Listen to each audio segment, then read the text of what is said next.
Thanks very much for the opportunity to talk to you today. So I'm basically going to be very much adding into what you just heard. That was a fabulous introduction to what I'm going to talk about. And so I'm going to convince you that chronic fatigue syndrome absolutely has a genetic contribution to it, if you didn't already believe that. And I'm going to tell you about the wonderful things we can do about that here in Utah. So what I do is study a lot of different diseases, and I study the familial contribution, and then whether or not that familial contribution actually represents a genetic contribution. So you can put diseases on a continuum of purely genetic, things like hemophilia. Oops, I'm turning my head. So purely genetic diseases, and we figured those out long time ago. And then I put this on here, purely environmental, even though I don't actually really believe in such a thing. That's why I put the question marks over here. I can really not think of anything that I think of as purely environmental. I put something up here, black lung disease. If you ever lived in the San Fernando Valley in California, apparently the exposure to perhaps I don't know, fertilizers and dusts, crop dusts and things could give you something like this. But still, I think there's nothing that's purely environmental. Most things that we discuss lie between the two extremes. There's some kind of genetic predisposition going on, and it requires some kind of environmental exposure or hit to actually see the phenotype expressed. So what I do is called genetic epidemiology, and it involves the study of the genetic contribution to traits. I used to actually say disease traits. I try not to say that anymore because everything is genetic. I should say health-related traits, because there are negative health-related traits, we call that disease, and there are positive health-related traits we might consider longevity or high bone density or high energy, those sorts of things. But what I do, several different things. I describe the heritable contribution to disease. I'm going to be doing that today for you for CFS. Then I actually participate in high-risk family studies to localize where on the genome a predisposition gene must be and to actually identify that gene. And then finally, if things go well, we actually identify gene carriers and we study the individuals who have the particular variants we believe are associated with the disease. And we try to understand why did you express the disease as a gene carrier, but your sister who's a gene carrier did not. So what are the environmental and other genetic effects? And in Utah, we can do this very powerfully. We have a very unique resource here, and I'm going to introduce you to that briefly and then show you how we've used it to study CFS. So the resource here in Utah is called the Utah Population Database, and it exists here for one reason, and well, many reasons, the main reason being that Mormons or members of the Church of Jesus Christ of Latter-day Saints make up most of the state. And individual Mormons are very interested in tracing their ancestries, and records, excuse me, have actually formally been collected in the church's family history library. So a geneticist named Mark Skolnick came to Utah 30 years ago precisely because of that resource. He used 3-generation family group sheets from the church, and basically, I may be talking to the choir here, but you can take a group sheet and represent 3 generations of your family. So you put yourself on there, and you put your parents, and then you put your spouse and your children. So you've represented 3 generations.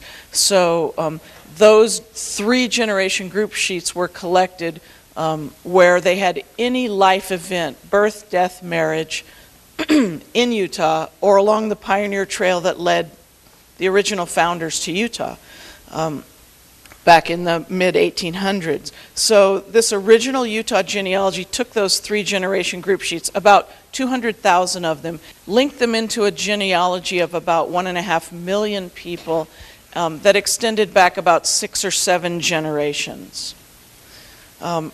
just a few comments about the Utah population, because that's another reason that it's great to do genetic studies here.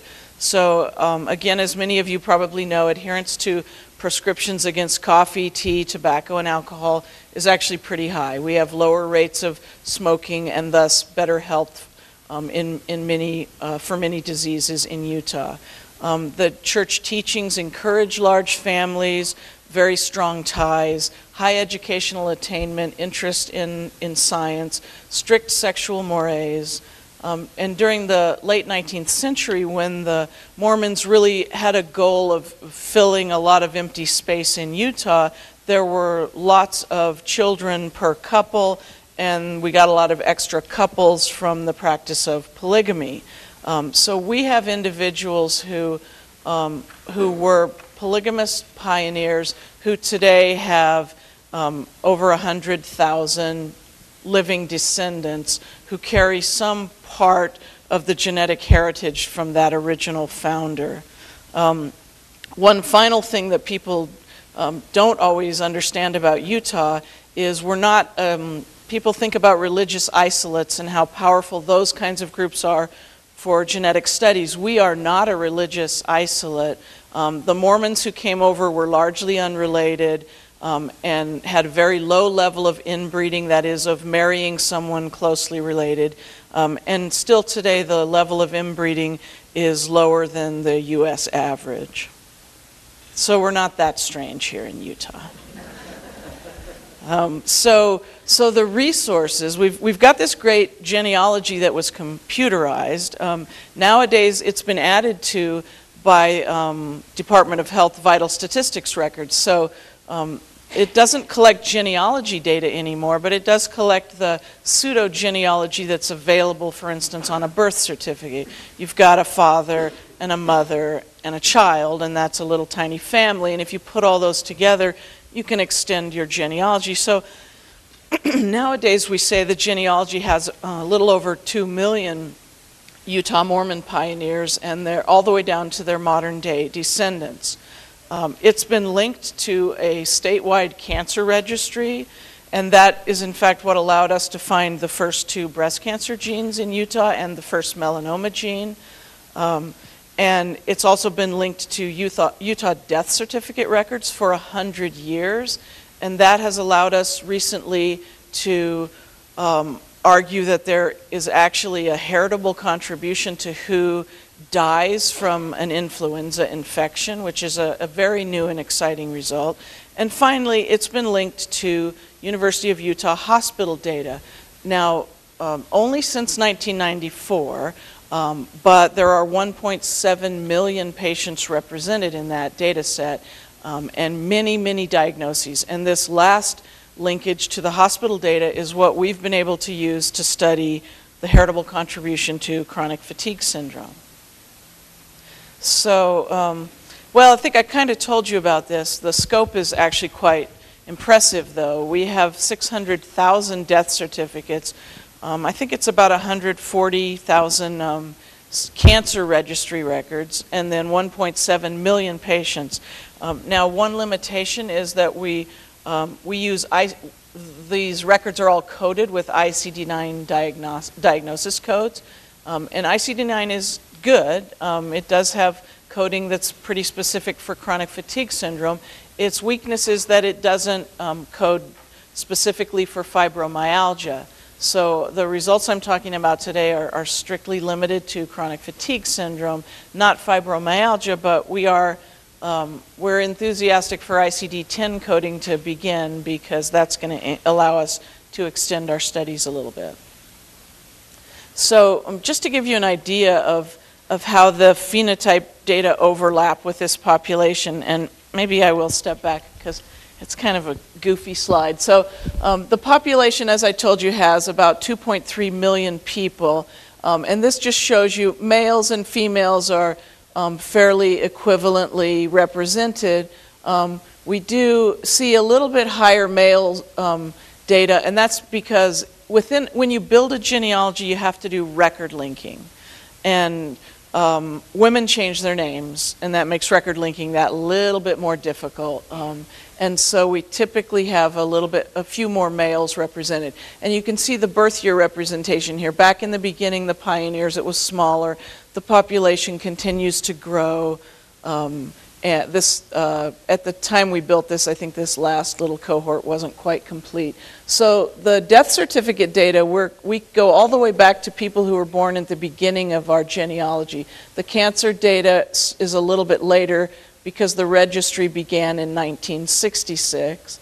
So maybe you could get 100-year-olds back in 1866. And finally, the hospital data even a little bit later, maybe in the 1890s. But we actually have very good representation across many birth cohorts for the hospital data.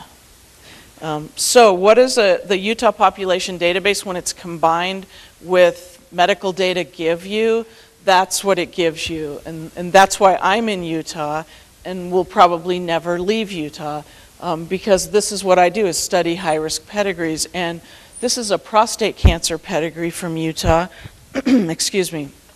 Doesn't even have a polygamist at the top. This really isn't one of the biggest. They can be much larger.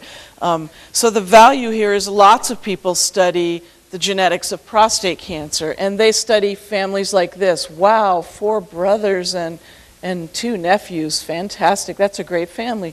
But they don't really ever go beyond that.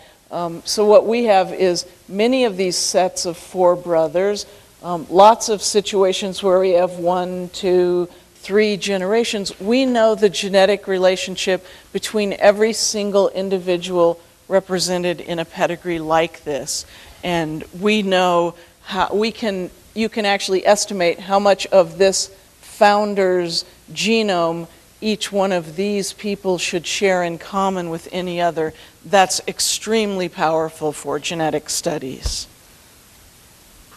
So we went into this hospital resource, and we actually attempted to, and I apologize, I probably switched my slides up. I always do that the night before, and so you might have to flip back and forth. So we found any diagnosis that we consider to be related to pain or fatigue. And I didn't actually put them all on here. I wanted you to still be able to read it. But you can see at the bottom that we were able to identify 551 individuals with a specific diagnosis of chronic fatigue syndrome who were in this genealogy and had at least 3 generations of genealogical data. I'll talk about some of these other phenotypes a little bit later, but right now we're going to talk about those chronic fatigue syndrome patients. So I do 3 different but related analyses to try to determine whether I believe there's a genetic influence for a trait. The first of those might be very familiar to many of you. That's an estimation of relative risks. That is, what's the risk of CFS in the relatives of people who have CFS? I'll tell you a little bit more about this. So that's one way to think about something being genetic. The second is, how about let's look at all the people who have CFS and study all the genetic relationships between all of them. And finally, I can actually go into the resource and say, are there pedigrees like with where the set of descendants just has too much CFS, more than you would expect? So these are the 3 analyses I did, and I'll talk to you about these in more detail. So relative risks, let's do that first, because that's a pretty common epidemiological term. In fact, pretty much everybody who's trying to decide if a trait is genetic uses relative risks in relatives. Typically, though, what you might find is a clinician who says, well, you know what, I'm going to take the next 100 CFS patients who walk through my door, and I'm just going to ask them about their relatives. Or you might find a hospital that says, we're going to go through all of our records and find everybody who has CFS. There's some weaknesses to those sorts of studies which we can get around in the Utah Population Database. So we're not asking anyone to remember anything. We're using a population-based resource, a particular hospital, and we're determining from who came in and was given that diagnosis who has CFS. So we have no recall bias. We have a very uniform, consistent phenotype. They're all being seen at a particular hospital. We have very high ascertainment. It's not perfect. I'd love to have ascertainment across the whole state, and I think we probably will within the next few years. But the University of Utah hospitals and clinics do see a good portion of CFS patients. And finally, the population itself, as we talked about before, is very homogeneous. People are very much the same. Not a lot of cultural differences, not a lot of ethnic differences. So the concept behind a relative risk is if you're looking at a disease that has a heritable or a genetic contribution or component, then you should see it more often in the relatives of those people than you would expect in the population at large or in a set of random controls. So it's a very simple concept. How many of the relatives are affected? Is that about what you'd expect if you took the whole state, or is it too high or too low? So we actually take the cases, identify their affected relatives, and then figure out how many of those relatives should have been affected given the CFS rates that we know from our database. So we did that with first-degree relatives. So we took our 551 people with CFS, and we looked at 3,697 of their first-degree relatives that we can identify in this database. And we found 12 of those first-degree relatives to be affected with CFS. But given the rates of CFS in this database we only expected to see 1.6. So the relative risk estimate for first-degree relatives of CFS is 7.68. That's pretty big. First-degree relative risks for cancer, which everybody calls genetic, we've found genes for, are usually 2 or 3. So that's a huge relative risk. I'm pointing at the wrong thing. The confidence limits are from 4 to 13. So a hugely significant increased risk to first-degree relatives. But I have to warn you, excess risk in first-degree relatives, you just go one step up. Your parents, your siblings, your children. Up, over, down, one step.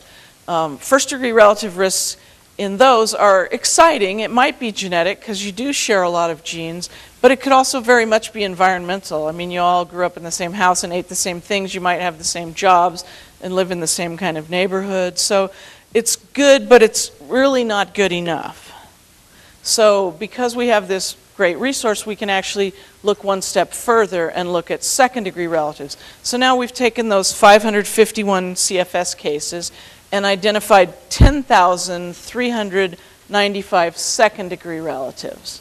And among those, we observed 8 individuals who were diagnosed with CFS when we should have only seen about 3.2. So still a very significantly elevated relative risk of 2.5. Again, it's in the range of relative risk that you see for cancer in first-degree relatives. So now second-degree relatives, you're going to go 2 steps. So now you're talking about a grandparent-grandchild relationship, or like an uncle-niece, uncle-nephew, avuncular relationships. Those are now much more strong suggestions of genetic risk. Those individuals are across different social, I don't know exactly how to say it, a whole different life, a grandparent to a grandchild. There's less environmental sharing with these more distant relatives, but still there is genetic sharing. So now we've seen significant excess risk in first and second degree relatives. So as a geneticist, it makes me very happy. I'm really almost convinced. But it's really not quite good enough, because I worry a little bit about second degree relatives. Are they distant enough that I've gotten rid of all the environmental effects? So now I do another analysis, and that's called the analysis of familiality. And it's kind of a silly name. What it really is average relatedness. And the concept is, if you have a disease that that's familial, that's genetic, then if you took that group of people who had that disease and looked at how related they all were to each other, they should be more related to each other than a random group of people that you picked from the audience or from the population. Now, the test really is just average relatedness. So you have to take it one step further, because if the familial relationships that you observed were all close, then yes, you just discovered that whatever that was you were studying was familial, but you haven't convinced yourself it's genetic. But if you observe too many close and too many distant relationships, you have very strong evidence for a heritable contribution. So we also did this analysis with our 551 people. So we did take every single case and pairwise look at the genetic relationship to every other case. Basically, we just count the number of steps. So if it's siblings, you go up through the parents and down to their sibling. If it's avuncular, you go up to the parents, over to their sibling, and down to their children. So you just count the genetic steps between all pairs of cases. And then we just match those people to somebody in the genealogy database. Grab a control matched by sex, because that matters, you know, to record linking and maybe genealogy. Matched by birth year, matched by whether they're born in Utah or out. And we do the same thing in that group of controls. How related are those people to each other? And that tells us what the expected relatedness in Utah should be for a group of people like our CFS cases. So we do that 1,000 times, 1,000 different control sets, and then we compare.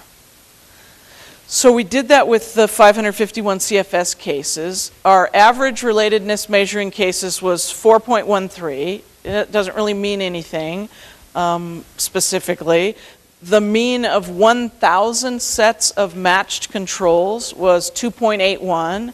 Again, doesn't really mean anything specifically, except it's lower.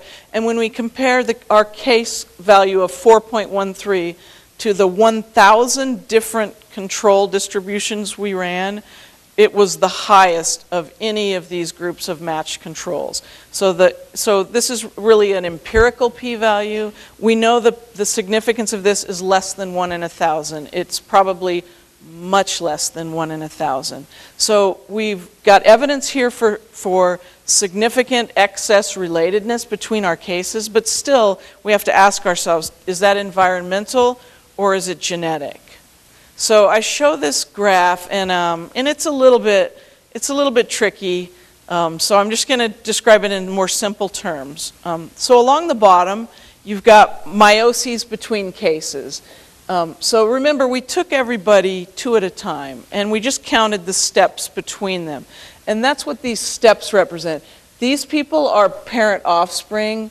These people are siblings and grandparents. These people are avunculars, first cousins, second cousins, third cousins, fourth cousins. So I'm showing you, when I got that GIF value of,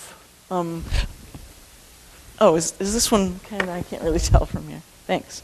When we got that GIF value of 4.13, was it? It's the sum of the value at each one of these points, at each one of these steps. So the average relatedness of the CFS cases is in blue. The 4.13 is a sum of all these values. And you can see that it's higher than the red line, which is the mean of 1,000 different sets of matched controls. So that picture, that red line right there, is actually a very accurate representation of relatedness of people in Utah. If most of you are from Utah and have a Mormon background, and we did this analysis on you, the average relatedness looks something like that. So the fact that the cases are higher, that's the 4.13 that we saw differing from the, I don't remember my numbers, 2.8 was it? So the cases are significantly higher than the controls in terms of relatedness. And you see, most of that comes from lots of parent-offspring pairs of CFS, and actually quite a few sibling pairs and grandparent, probably not grandparent-grandchild because of our limited data in time. But we still see an excess here with avunculars, aunts and nieces, etc., and first cousins and second cousins. So very clear evidence. In fact, when I ignore these first three types of relationships, the first and second degree relationships, these two lines are still significantly different. So, thanks. Very strong evidence for a genetic contribution to CFS. So, let's see. I probably have time. 3 minutes. So one of the things that Suzanne introduced was this concept of CFS. Is it a single disease? Is it just a symptom of some kind of underlying disorder that actually has a much more variable phenotype? So this is why we looked at these other phenotypes to see whether we could recognize clustering of some of these other diagnoses among relatives of our CFS patients. And just quickly, we did see that the phenotypes that are highlighted in yellow, what we did was take those 551 people with CFS and look at their first-degree relatives. And we saw a significant excess of a diagnosis of migraine, of Raynaud syndrome, osteoarthrosis, and myalgia. So we are seeing a significant excess in first-degree relatives of some of these other diagnoses. And I think I know what the next slide is. Okay, then we looked at second-degree relatives. Now remember, we're a little bit further away. The ones that are highlighted in blue, if you test the hypothesis that the relative risk is greater than 1, these are just barely significant. So migraine, osteoarthrosis, and myalgia. So there is some evidence when we look at these CFS families that there are other phenotypes that are being expressed. So that's a question of interest to us. I'm going to show you one more thing, and that's the identification of high-risk pedigrees. And what we looked at was families that had at least 4 individuals with CFS.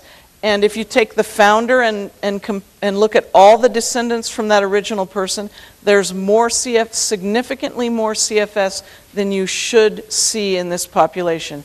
So we found 37 pedigrees like that. The one highlighted in yellow there, I'm going to show you quickly. It had 5 cases. We only expected 1.23. The significance value is pretty good. The number of descendants, 3,900. I'm only going to show you the lines of the pedigree that go down to CFS cases.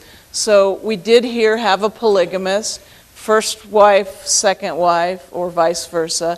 And we followed down through. Most of these people we don't have a diagnosis on. Remember, I only have hospital diagnoses from 1994. So the pedigrees that I look at are very conservative. Any diagnosis that occurred before 1994 or in the last year or outside the University of Utah system will not be recognized. But even so, this family represents a significant excess of CFS. So we have many such pedigrees that we plan to study. And how do we plan to study those? Obviously, we'll consent, we'll confirm genealogy, we'll confirm CFS diagnosis, we'll try to establish a fibromyalgia diagnosis, we'll look at these other associated syndromes, diagnoses, we'll collect DNA. Several of my collaborators are here and will be speaking to you in the next little while. We're very excited. You know, I don't think that's a cool slide that kind of shows you how exactly how we use the science to find the genes, but it works. I'll just assume that you believe me. We're extremely excited about the potential in Utah for identifying these families, for finding genes and beginning to understand the genetic predisposition to these serious phenotypes. I'd like to thank my collaborators at the University of Utah. Thanks.